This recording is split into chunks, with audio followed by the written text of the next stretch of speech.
What's stopping you from becoming a Catholic? Why can't women become priests? What's stopping you? I don't understand why I have to earn salvation. What's stopping you? Why do I need to confess my sins to a priest? What's stopping you? This is Called to Communion with Dr. David Anders on the EWTN Global Catholic Radio Network. Hey everybody, welcome again to Call to Communion here on EWTN. It's the program for our non-Catholic brothers and sisters. You know, we've been doing this show for over 10 years now. Hard to believe that, but it is true. We have answered so many questions from people who want to know what the Catholic Church actually teaches about one topic or another. Not going to be taking your phone calls today. We're going to do a mailbag program. We've got a whole bunch of mailbags that have come in over the past couple of weeks. We want to get that mailbag a little bit lighter of a load here so that we can get those questions answered for you. Along with our producer, Pedro Quiles, I'm Tom Price, along with Dr. David Anders. Tom, how are you today? I am well. You ready for some mailbagness? Let's do it.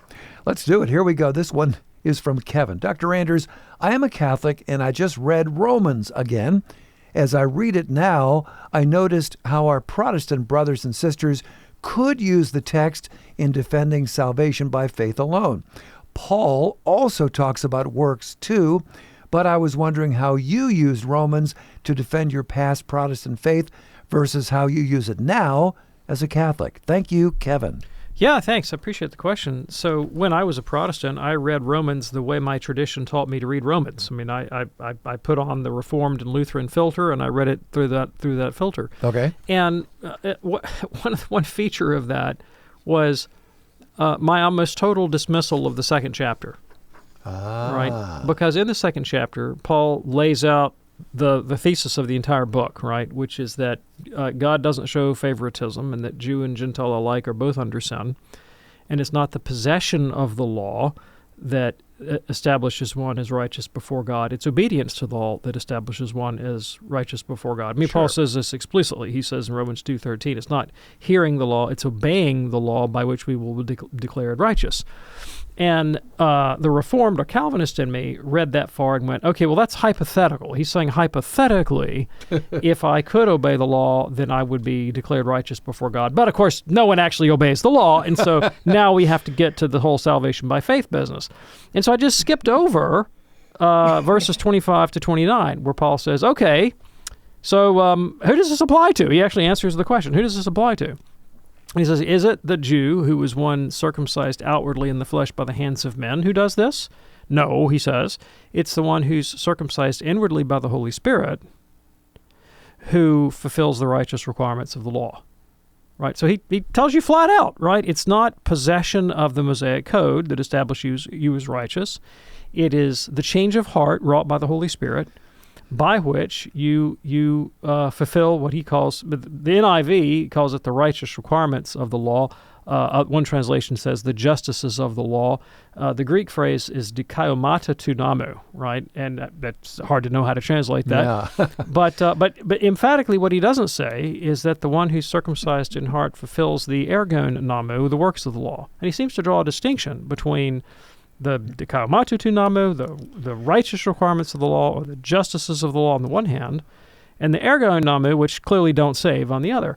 And what seems to be going on is he is saying, look, the ergon namo, the works of the law, I mean, these are the things that distinguish Jew from Gentile. This is, the laws of kashrut, the dietary laws, and the sacrificial laws, and the purity laws, and so forth. They don't really touch the heart so much.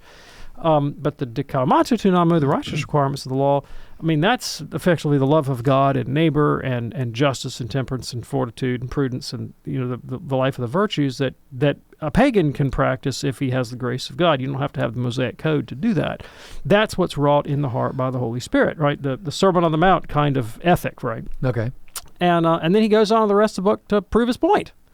That the ergon namo, the works of the law, the things that differentiate Jew from Gentile, are not what saves.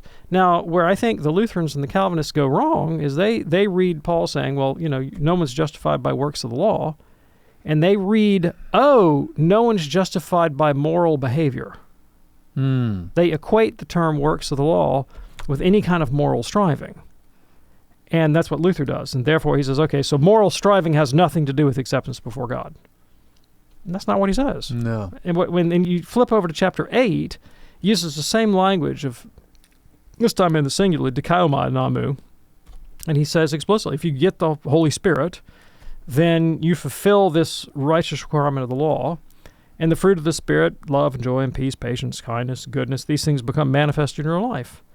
But if that wasn't clear enough, he goes on to say, but if you don't manifest those things, if you don't have love and joy and peace, patience, kindness, and goodness and self-control, you better watch out.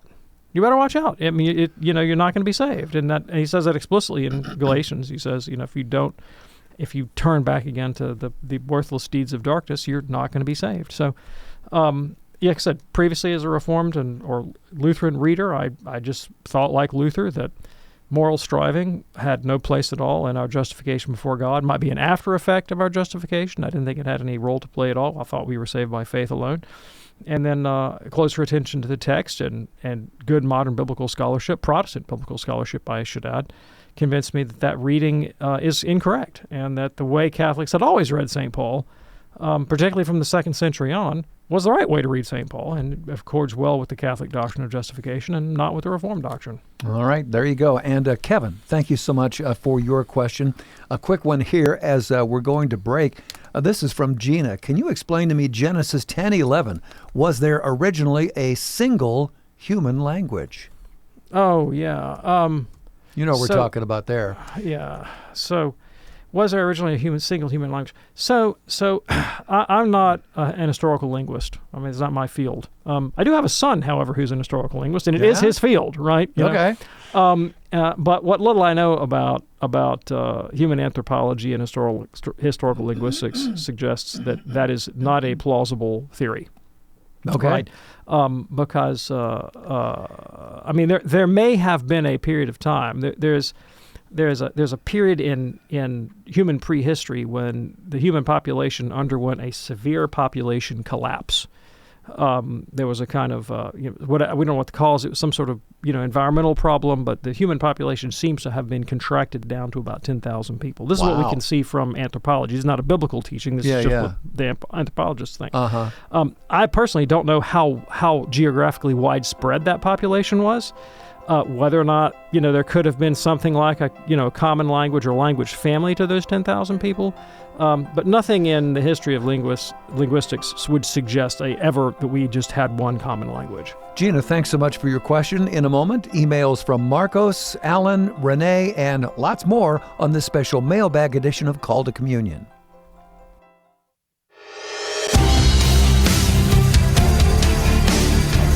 It's Called to Communion with Dr. David Anders here on EWTN. We are not taking your calls today.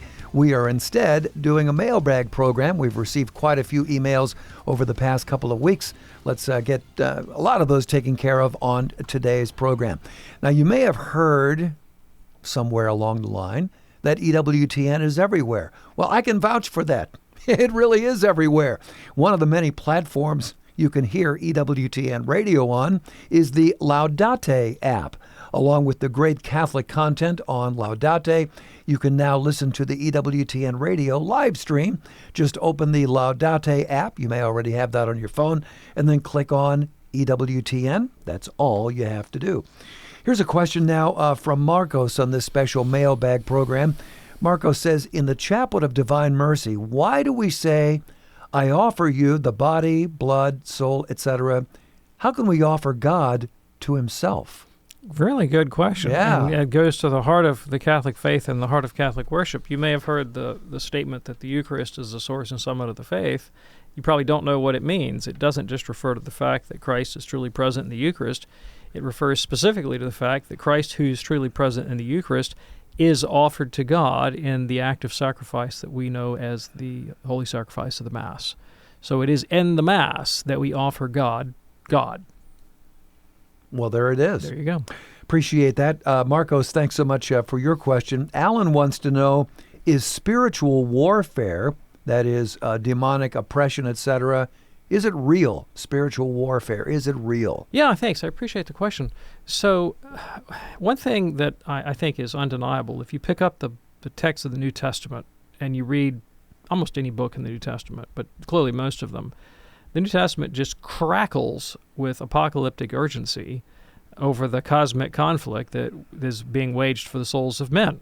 I don't. There's no other way to put it. It's just dripping with supernaturalism. Every page of the New Testament, and in fact, Christ brings forth his work of exorcism as one of the principal signs that he speaks with divine authority. He says to the Pharisees, if I cast out demons by the finger of God, then you know the kingdom of God has come upon you. Yeah. St. Paul writes this way. Book of Ephesians talks about, paints a picture in which humanity, even human thought, is under constant assault from malevolent forces in the spiritual realm. I mean, that is just the world of the New Testament, and which is why the language of angels and demons and prayers of the intercession and exorcisms and blessings and all this kind of stuff is just ubiquitous in Catholic liturgical and devotional language. I mean,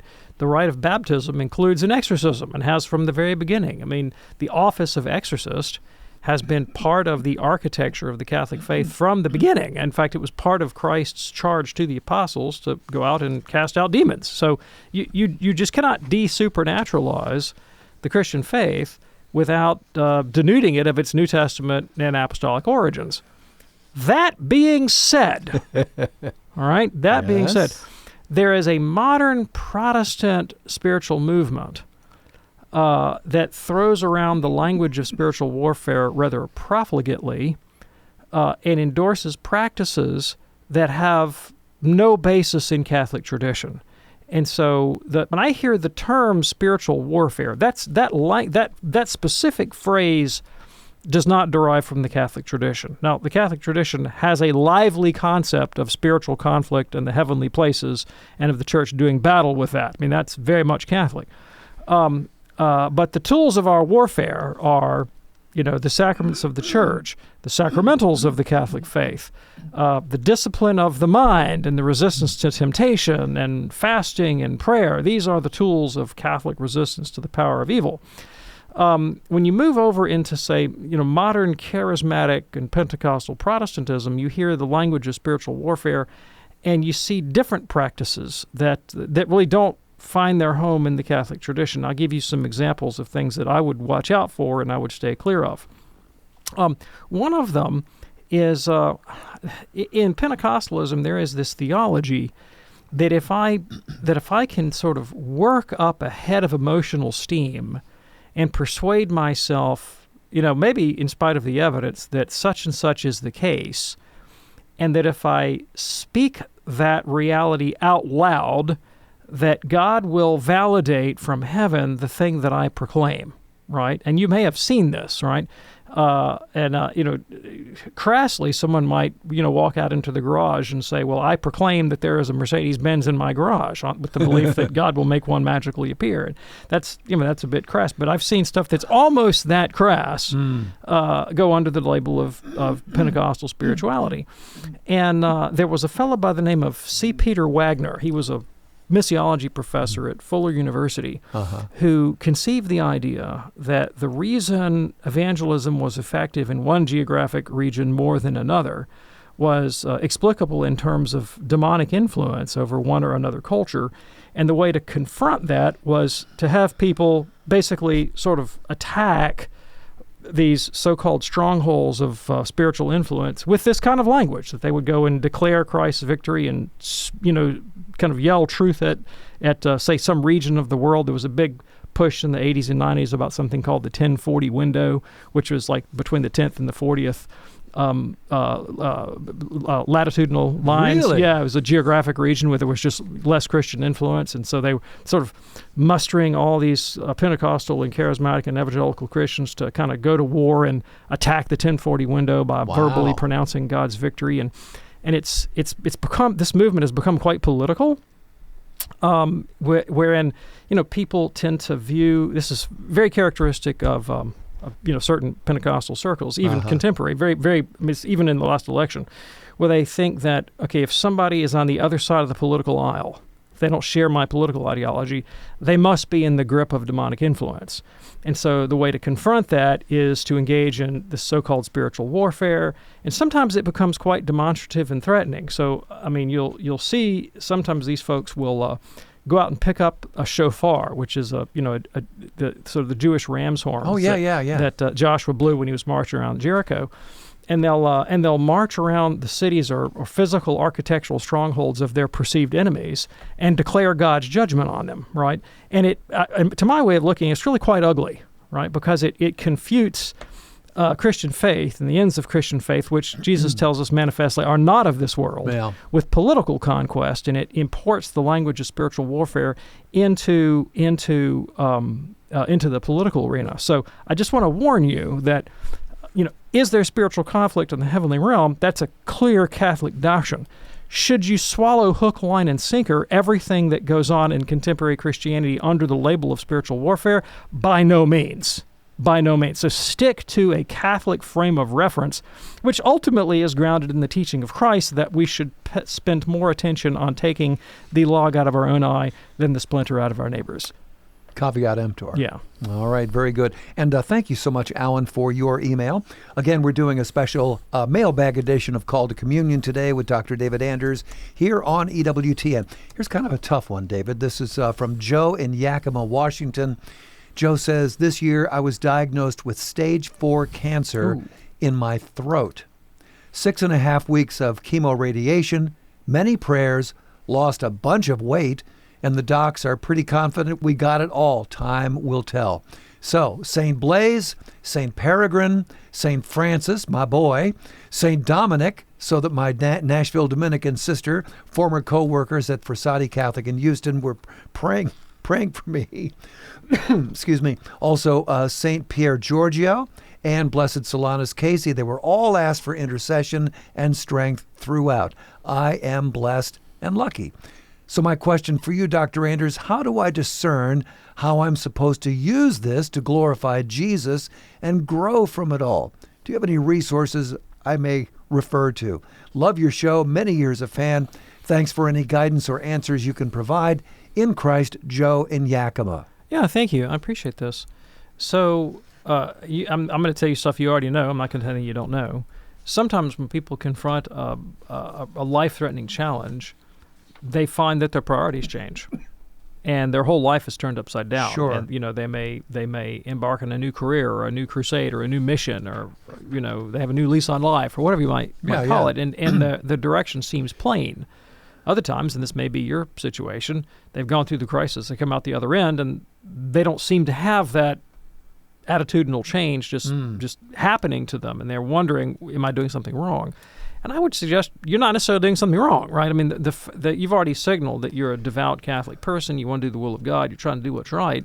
For most of us, most of the time, the right thing to do just is to be faithful to the duties of our state of life. Yeah. Now, this, of course, is exactly what Therese of Lisieux's spirituality of the Little Way was all about. Yeah. She grew up in a Carmelite community and Carmelite household, and they didn't have Carmelite rock concerts back in those days, but you could just imagine the whole family packing up the minivan if they'd had such things in 19th century France, and, driving off and turning up the volume and hanging out and partying with Carmelites. They were all about the Carmelite thing, Sure, right? Sure. And her sisters were all Carmelites and so forth. They got that T-shirt and everything. And so she had this idea, as a young girl that, to be a Carmelite, to really live this Catholic thing, I've got to do some grand work. I've got to be like Teresa of Avila and, kick off my shoes, which for her was not a sign of relaxation. It was quite the opposite, discalced Carmelite. I'm going to take a life of penance. I'm going to go reform monasteries and change the world and all this. And then she eventually realized that's a dead end. That's a dead end. That's not the way for me to go to holiness. I have enough problem just dealing with the old cranky nun with the squeaky boots who sits next to me in the pew, right? That's enough of a challenge for me without tilting with dragons and windmills. And so she thought, this business of ordinary everyday holiness is really quite challenging if you take it seriously. And sometimes the desire to go off and change the world is a diversion. It's a way of trying to avoid the responsibility of the ordinary. And my little way of holiness is not the easy way of holiness. It may, in fact, be the very hard way of holiness, which is to fulfill the duties of my state of life, which consist of humdrum quotidian, just domestic challenge of being charitable to the people around me all the time who constantly take me for granted and resent me for things I didn't do, right? And so, if anything, confrontation with death and horror and pain and suffering, rather than turn you on to some grand mission that takes you around the world, it might turn you on to the reality of where are the things in my life that have habitually kept me from doing that, from loving my neighbor, who is the person right next to me, my wife, my kids, my in-laws, my next-door neighbor, the annoying little inconveniences of life that I always want to get over so I can get about serving God. The realization that that just is what serving God looks like, and letting go of the things that really don't matter. I mean, I've used this. It's a trivial example, but I've used it before. I'll use it now. It's far enough away that it's not that personal. When I was in my teens and early 20s, I was a big stereo buff and loved my music. Still do, But I had a JVC stereo system. Ooh. Yeah, and I had these, big speakers on either side. And nobody has big speakers like that anymore. But I had the big speakers, I had the racked stereo thing and the equalizer in the middle and all that kind of jazz behind a glass case. And then I had a 2-year-old. And 2-year-olds and glass cases and electronic equipment do not mix. No. Right? And for a hot minute, I was irritated with the 2-year-old. Right? And then I eventually realized, wait a minute. All right, what's more important to me? All right, am I going to do battle with my 2-year-old over whether or not he can bash my JVC stereo to pieces? Or am I just going to can the JVC stereo so I can have more room to tussle with the 2-year-old? And out went the JVC stereo. Unfortunately for me, they invented earpods. But that's a trivial example. But some little thing you're attached to that keeps you from being attentive to the one you love, right? Yeah. And the realization, in the grand scheme of things, this doesn't matter. We can all work on a detachment, can't we? That's right. Absolutely. Don't take away my earbuds. No. You're not taking my earbuds. I'm not going that far. By the way, when we had that spiritual warfare call, there was a book I was thinking of. I wanted to give out the title, and I couldn't think of it, but I just figured out what it was. It's a book on what not to do. Okay, this is a book about what not to do. It's a book about the concept of spiritual warfare gone bad in the political realm, the way I was mentioning. The title of the book is The Violent Take It by Force. The author is Matthew Taylor, and he documents precisely this tendency of some Christians to take the language of spiritual warfare and to apply it in the political domain to try to attack their enemies in a way that's quite divisive. And that's the kind of thing not to do. But I wanted to give that out because it's an interesting book. Alan, thanks so much for your question. Here's one from Gilbert now. How do Catholics understand Galatians 2? All right, well, that's a big, long chapter with lots of stuff going on in it. Let's pull up Galatians 2. Generally, we start by reading it. That's how we understand it. Let's see. Galatians 2. Here you go. So this is Paul gives his autobiographical account of how he spent 14 years after his conversion before he went up to Jerusalem. He met Peter, James, and John, those who were held to be pillars. He received the right hand of fellowship from them. Then, of course, he opposes Peter to his face in Antioch because Peter draws back and won't eat with Gentile converts, which Paul rightly understands to be a case of hypocrisy. And then Paul begins the main point of his letter, which is the admonition that we're not brought to reconciliation with God through obedience to the Mosaic Code. So Paul's point in Galatians chapter 2 is, first of all, to establish his credentials as an apostle, that he was called directly by Christ, and only subsequently, after 14 years, did he receive approbation from the other apostles. And he wants to let people know, I didn't get my authority from Peter, but Peter validated my authority. But when Peter's wrong, I'm willing to rebuke him.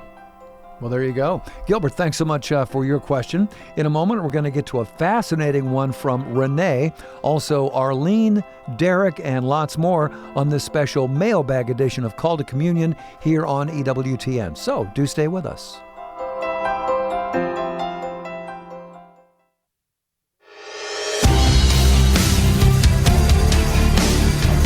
Today we are tackling a whole passel of emails on this special mailbag edition of Call to Communion here on EWTN. So no calls today. We'll get back to the phones tomorrow on our program. Here's an interesting one from Vernon. The wording is a little bit awkward here, but I think you'll understand where Vernon is going. Dr. Anders, does the church teach that people have different abilities of enjoying the beatific vision? Yes. It's not one size fits all, the beatific vision. It is proportionate to the charity that you bring to heaven, essentially. And some Catholic writers have used the illustration of, every cup gets full to the brim in heaven, but not everybody comes with the same size cup. Oh, okay. You have all the joy you can handle, but some people can handle more joy than others. Got it. Vernon, thanks so much for your question. Arlene wants to know, when Jesus was in the garden praying to his Father, asking him to remove the cup, was he being weak and asking for the crucifixion to be removed from him? Yeah, that's a good question. So Christ says that he's come to do not his own will, but the will of him who sent him. He was utterly sold out on doing the will of God, which he knew took him all the way to the cross. So how do we understand this prayer to have the cup removed from him? A couple of illustrations come to mind. You ever stood at the edge of a freezing cold pool that you're determined to enter? Mm-hmm. And you're going to go in, all right? But you have this agonized period beforehand, especially if you make the mistake of dipping your toe in. Oh, yeah. And you're like, oh, no, oh, please, no, oh, not, definitely not. That natural revulsion to discomfort is human, right? Sure. And it does not overwhelm your will. I mean, your will is still, I'm jumping in this pool, and in you go. Yeah, right? yeah. But that natural revulsion is part of our humanity. And so for Christ to feel a natural revulsion at the prospect of horrific suffering does not in any way impugn the integrity of his will, which, of course, was to do the will of God no matter what. That's one way of thinking about it. Vernon, thanks so much for your question. Derek wants to know, why do we sometimes as Catholics use the Greek translation and other times use the Aramaic? I'm not sure precisely what you're referring to, but I can talk a little bit about those languages in their relation to sacred scripture. So the New Testament's composed in Greek. It's in Koine Greek. The Old Testament is largely in Hebrew. There are a few portions of the Old Testament that are in Aramaic. And then there are 7 books that may have been composed in other languages. Some may have been composed in Greek. Some may have been composed in Hebrew, but the versions that we have only exist in Greek. Those are the deuterocanonical texts that we know from the Septuagint version of the Old Testament. So if scholars are interested in studying biblical texts in their original languages, they're going to be looking at Hebrew, Aramaic, and Greek primarily, right? So that's what you're going to do. Now, other than that, I'm not sure what you might be referring to. Yeah, okay. And Derek, thanks so much for your question. Bit of a long question that we can only tackle on mailbag programs like this. This is from Ron in Mattoon, Illinois, listening on the EWTN app. Ron says, the recent death of my father-in-law made me realize or discern that I have some work to do in my family pertaining to the sacrament of confession. What would you do to help a cradle Catholic who does not see or understand the beauty and benefits of confession come to or want to come to the sacrament? I believe that they think that it's for confessing big things like murder or stealing or committing adultery, but maybe the more subtle things like eliminating faults, detachment, or growing in virtue are more foreign concepts.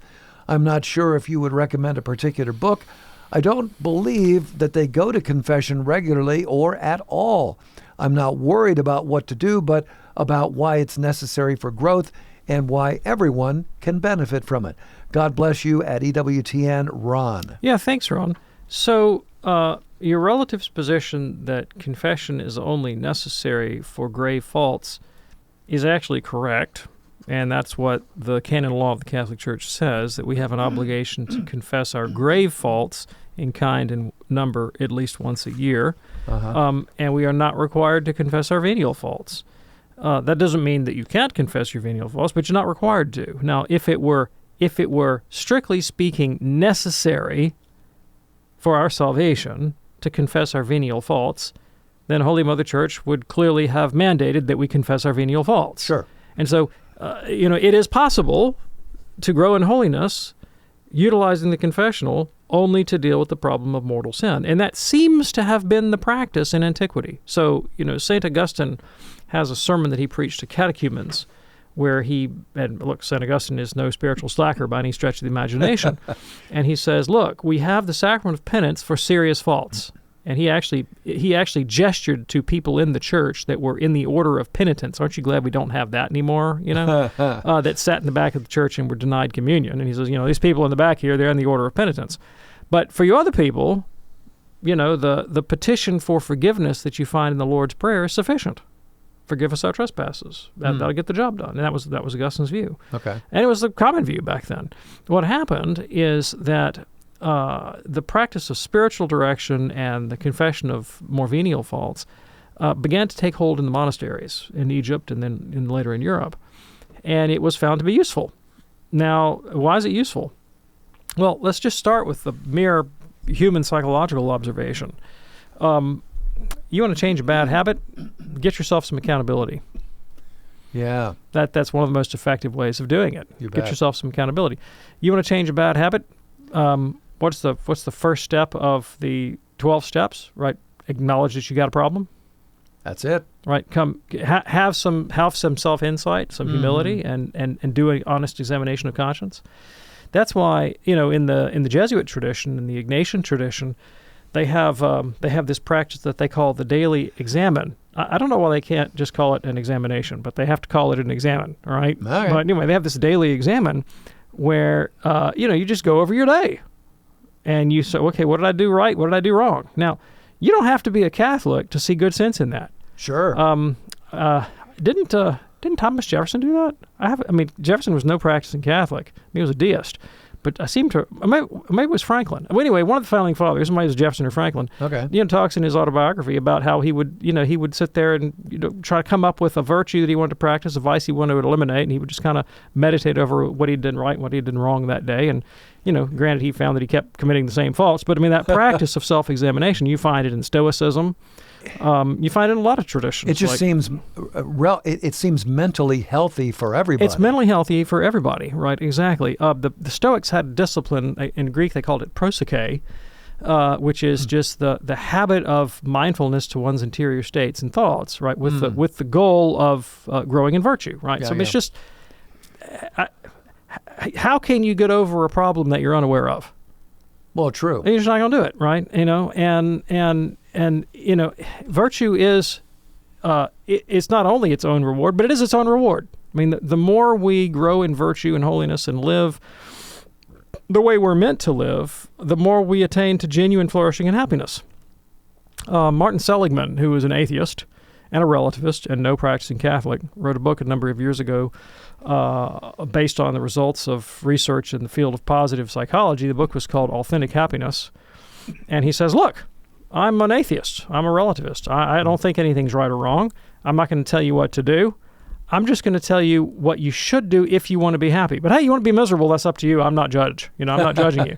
And if you want to be happy, you should do these things. And it turns out the things you should do line up pretty well with the Catholic vision of reality, right? You should be just and temperate and prudent and have fortitude and make friends and treat people well and, this kind of business.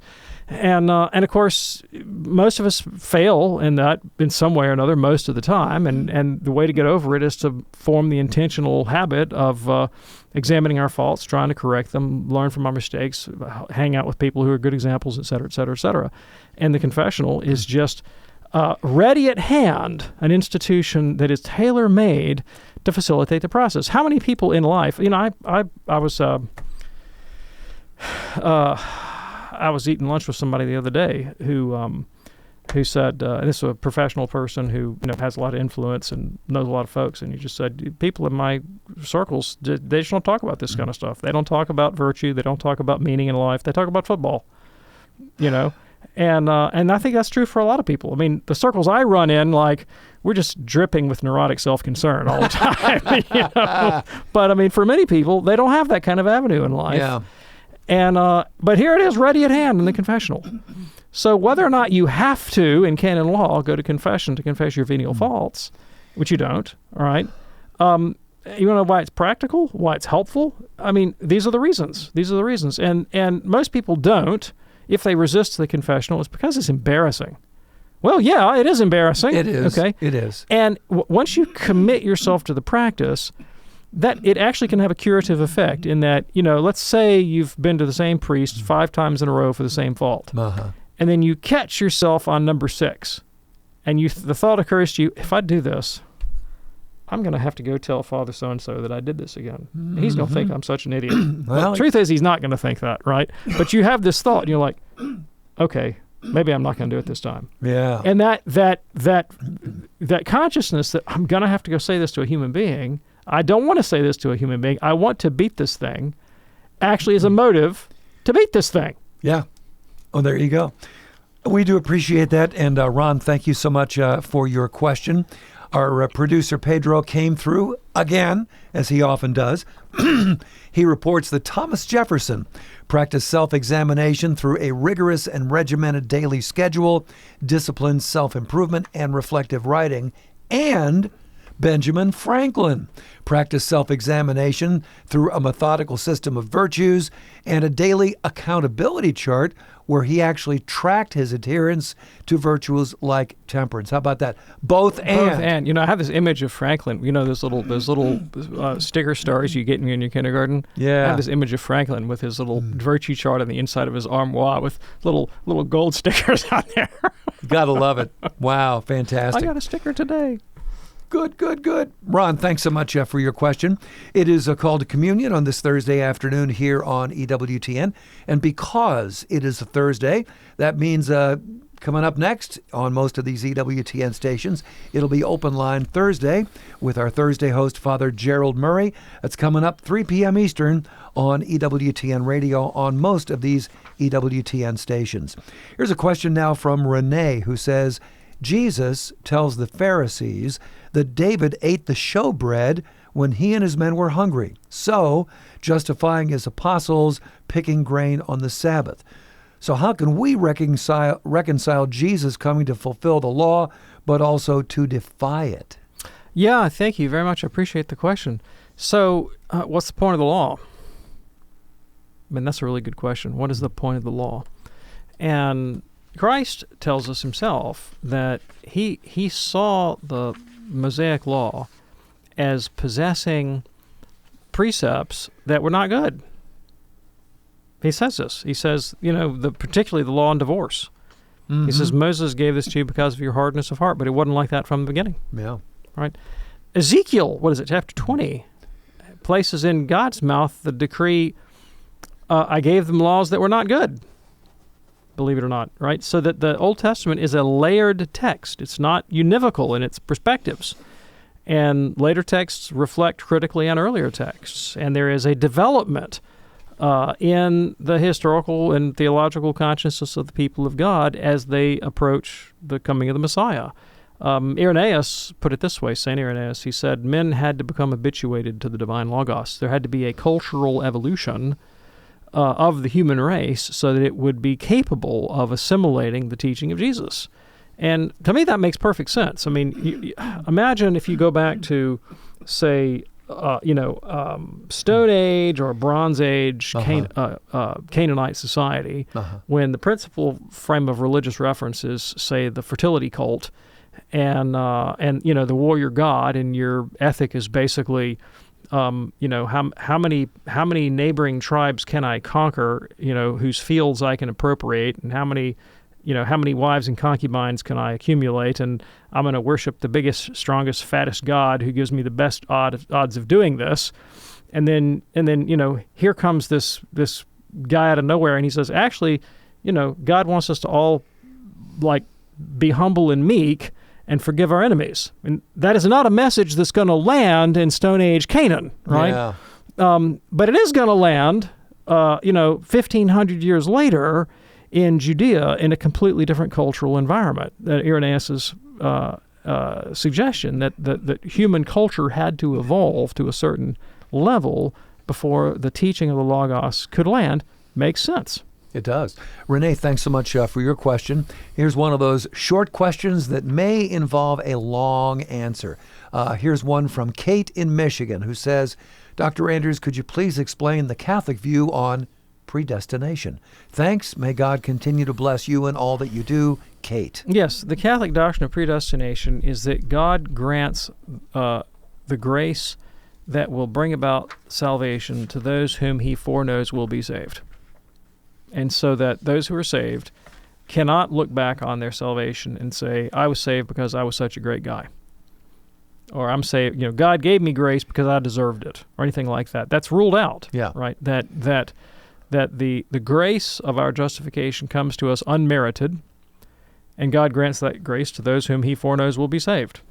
Now, what the teaching does not tell you is he foreknows on what basis.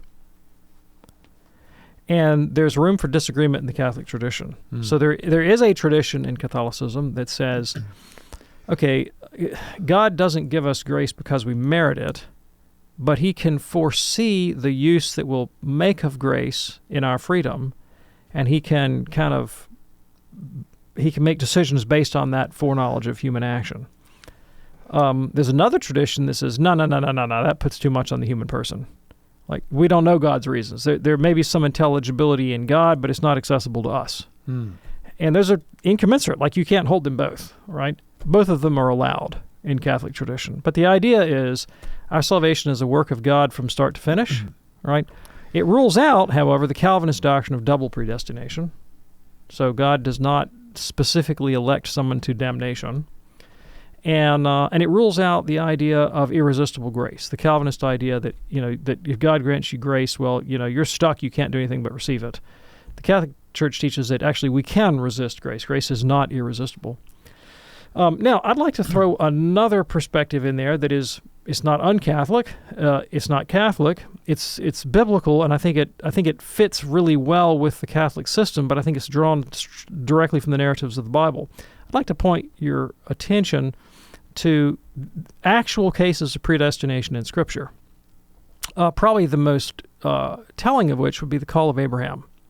Could you think of a better illustration of predestination, right? That here's Abraham, he lives in Ur of the Chaldeans, and he's kicking around gathering up sheep and camels and living a great old life, and the word of the Lord comes to him and says, leave your homeland and go to the land I'll show you, and I'll make your descendants a great nation, and they'll be a blessing to the whole world. Did Abraham deserve that? Nothing in the text suggests that he did. It was just God's sovereign choice, okay? Yeah. But here's the interesting thing. Why does God call Abraham? Does he call Abraham for Abraham's sake?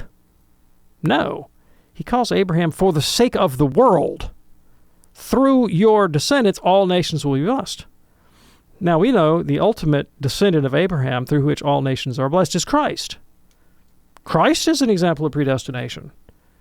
Did God say, well, let's roll the dice and find a humanity to which the second person of the Trinity could be conjoined in the incarnation? No. Catholic faith tells us that specific humanity, born of that specific virgin, was decreed by God before the foundation of the world. Right. So there's a very specific plan that the Son of God will become incarnate of a particular virgin in a particular place at a particular time. That's predestination. Why did God predestine Christ? Was it so Jesus could be saved? No. It's so the world could be saved through Christ. Now, follow the logic. Does God predestine you? Yes. Is it just so you can be saved? No. It's so that through you, the kingdom of God might be manifest to the whole world. And that's exactly the view that Pope Benedict takes. Cardinal Ratzinger, Joseph Ratzinger, when he was still Joseph Ratzinger, he wrote a book called Introduction to Christianity. And he says, are we Christians because only Christians are saved? And he says, no. We're Christians because Christian loving service has a meaning in history, that God has called the church to be the source of reconciliation between God and the whole world. And you have a mission in virtue of your predestination, which is to manifest the love of God everywhere. Right? So it's predestination, but it has a sort of universalist I don't mean universalism, the heresy of universalism, but it has a kind of universal scope. Sure. In that your call to obedience to Christ is for the sake of the world and not for your sake only, just as it was for Abraham, just as it was for Jesus. Kate, thanks for listening to us in Michigan. Here's a question now from Rachel, who says, my 22-year-old son was raised Catholic. He excelled in Catholic schools K through 12 and attended 2 years of Catholic college. Now he's a secular college student.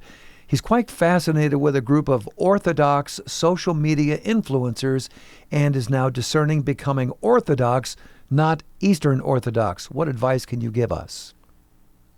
Okay, you just distinguished Orthodoxy from Eastern Orthodoxy. Yeah, I'm not sure. So I'm not sure. Are we talking about Orthodox Christians or are we talking about Orthodox Jews? I don't know what we're talking about. Well, it says Orthodox. But not Eastern Orthodox. Not Eastern, yeah. So I mean, to my the terminology is ambiguous because to my usage, Orthodox means Eastern Orthodox. Well, yeah. So I don't know what the difference is between Orthodox and Eastern Orthodox. I just don't know what that distinction is. But let's assume that we're talking about Orthodox Christians here. Okay. All right. And your son has been sort of caught up in some media subculture that's all into things Orthodox, okay? Okay. Well, the first thing I would say is Orthodoxy is not bad. They don't have the whole picture. They're missing the papacy, but they got a lot of good things in Orthodoxy. So better that he be caught up into Orthodox Christianity than him be caught up into something else that's not Orthodox Christianity. All right? Okay. So it's not altogether a bad thing. What I would be concerned about is, there are Catholics and there are Catholics. There are Orthodox and there are Orthodox. And there is a kind of Orthodox media personality that is sometimes made up of Latin Rite Catholic and Protestant converts that's highly aggressive and polemical and anti-Catholic and anti-Western and very insular and sectarian.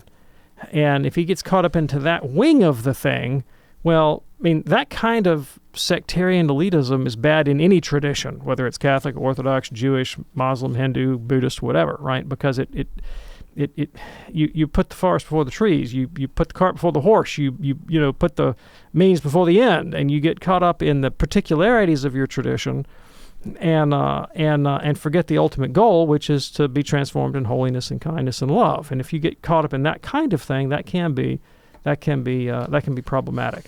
If it bleeds into that kind of like sort of sectarian conspiratorial elitism, the only way out of it I can think of really is to just love a person out of it. But I'm not so interested in getting down in polemical and arguing theology, because that typically backfires when you get somebody who gets really sucked into a point of view and they get into a community and they're highly motivated to justify their decision, and engaging them dialectically like that just fuels that fire, right? And it's better to keep drawing them back to the reality of mom and apple pie, and it helps them to remember at some level that the world doesn't just consist in their little thought palace that they've constructed with beautiful arguments, right? That this doesn't fit in my little thought palace, but it's good. Mom and apple pie are good. Wait, mom's not Orthodox. That's bad. Wait, but she makes a darn good apple pie and she loves me, And it may take a while, but eventually, the hope is that reality will reassert itself. And I'm not suggesting, again, I don't want to be heard to suggest that this is characteristic of all Orthodox. There are Catholic converts that get like this. There are Protestant converts that get like this. There are Jewish converts that get like this, where they get wrapped into the little thought bubble and everybody else is bad. That's just kind of characteristic of internet discourse, which tends to be polemical and divisive, right? And that's the only thing I'm worrying about, and that's what I'm warning against. I thought everything on the internet was true. Well, Maybe not. All right, we're going to close. Thank you, Rachel. We're going to close with this one from Honor. Dr. Anders, Martha said to Jesus, Mary is allowing me to do all the work. I want to know if Mary is the brother of Lazarus or is it Mary Magdalene? Thanks and God bless. No, this is Mary and Martha of Bethany, the siblings of Lazarus. Yes. Okay, very clear on that. Honor, thank you, and I want to thank everybody for sending us these wonderful emailed questions. If you would like to send us an email for a future show, we're ready now that the mailbag is a little more empty than it was at the beginning of the show. The address is ctc@ewtn.com, ctc@ewtn.com, a fast-moving Thursday edition of our program. Thank you so much, Dr. Anders. Thank you, Tom. Remember, we do this program Monday through Friday here on EWTN at 2 p.m. Eastern. Our program will be live again tomorrow. We'll be taking your phone calls, taking your texts, taking questions from YouTube and Facebook. We'll be ready to roll. Hope that you will be as well. Remember, you can check out the podcast anytime you wish at EWTN's Podcast Central, EWTN.com/podcasts. On behalf of our producer, Pedro, I'm Tom Price along with Dr. David Anders. Thanks for joining us. See you tomorrow on the Friday edition of Call to Communion. Till then, have a beautiful day and God bless.